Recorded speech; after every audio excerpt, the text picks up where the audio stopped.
Hi everybody, I'm really excited to do an analysis today of Robert Frank's The Americans, which is a landmark work of photography done in the 50s, and we're going to dive into this, but before we do that, we really have to understand what I like to call the grunge factor. And so to do that, we're going to look at some photos here, and we're going to start with something that a good friend shot. This is Kirsten Bussey. We are missionaries together. Take a look at this grungy shot. What detail do you see here? Let's start with the brick. Look at the rawness of it. Look at the cracks, the peeling paint. Down here in the corner, I see a fork. Who is having lunch with who? Look at Kirsten's shirt. She bought it at Plato's Closet. Who owned it before? The shoes from Desert Industries, the graffiti. Who painted it there? At what time of the night were they out there doing this? So many questions to be answered. In videos, I have an app called Nike Training Club, and they filmed their videos in this studio. I'm sure there's professional lights behind the background that you can't see, but they've chosen to use a really grungy set. They're in a warehouse. They've got this exposed brick, cross beams. We've got electrical wiring probably inside this pipe. Why did they choose such a grungy place? Well, it's aesthetically beautiful. We buy shoes and we like them to look worn. We buy jeans and do the same thing. Here's just something I shot in Modesto, California. Look at the detail in this little Asian grocery store. Look at this installation that somebody sprayed but hasn't really gotten around to. They've bought this picture frame and filled it with an ugly, bright pink poster board and then taped notices on the front. This is true richness. The grunge, to me, what it does is it shows the passage of time in an image. So now I'm going to take you through some of my favorite photos in Robert Frank's book. And we have to realize that what Frank is doing here is revolutionary. I mean, back in the day, nowadays we can take 100 blurry photos on our phones. It doesn't matter, you just delete them. But back in the day, to waste film on that and then to publish a blurry photo or an underexposed photo or a crooked photo in a book is really forward-thinking. It's groundbreaking. And that's what Robert Frank does because he really wants to convey the idea of spontaneity. Like he's living in a moment and he whips out his camera just in time to capture this fleeting moment in time. This is New York City. The first thing I notice here is the water in the gutter and the trash on the ground. And the gentleman here is leaning against a trash can.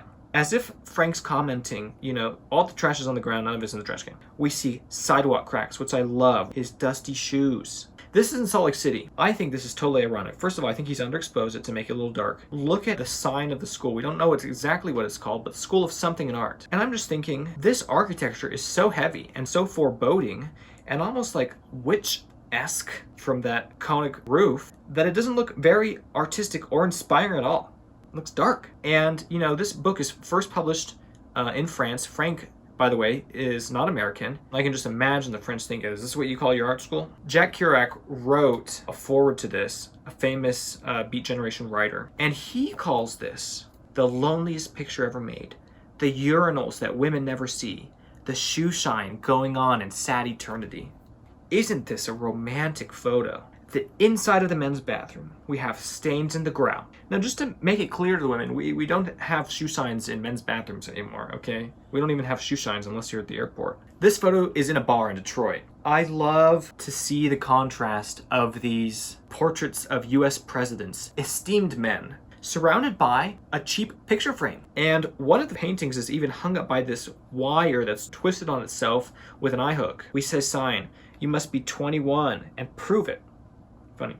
And then we see next to this high art, the lowest art you can possibly imagine, which is a fish mounted. And nowadays we have these singing fish, so you press the button and they're super obnoxious. I'm sure that's not what this is.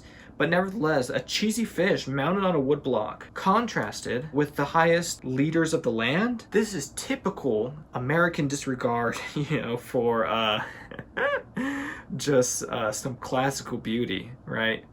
I mean, and this is not to bash America at all, right? This is a commentary on the way that we've kind of pastiched, that we've montaged high and low art together. I'm sure this wasn't done as an art statement, right? But even so, by accident, what it brings is a beautiful grungy image. View from a hotel window in Montana. Who sees this liminal space? We have these cheap curtains. The smokestacks in the background make us seem like we're kind of in a factory district. And to place a hotel in this industrial sector is, again, classical American, combining of high and low. This grunge of these dirty streets, these forgotten and sad rooftops, telephone wires. This is a beautiful home. We have this fine carved woodwork, but what do you notice? It's dilapidated. The wood is worn and stained, kind of like perhaps the old American man. What was once beautiful is now aged. So that's Robert Frank's The Americans. And I hope you've enjoyed this walkthrough. And I hope also now you have a new interest and appreciation for the grunge element. And so I think the lesson for us today is that we're going to meet all types of people in this world. And you might consider that some look a little grungier than others, right? There's going to be wrinkles on faces. There's going to be uncombed hair, dirt under fingernails, right? There's going to be taped together glasses and torn clothes, right? And I think the important thing to remember is that the grunginess that we see in the people around us is really an element to be enjoyed, a richness to be observed, and a sign of depth and experience.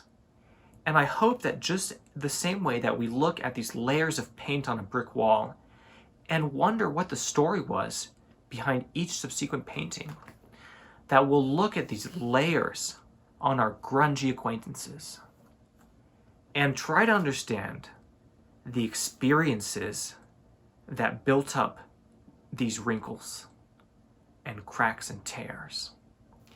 And I think when we do that, we develop a greater appreciation for the human race, for what we might call our brothers and sisters, and at least what we'll call our fellow companions on this journey throughout life. So I hope you've enjoyed this walkthrough. Robert Frank, The Americans.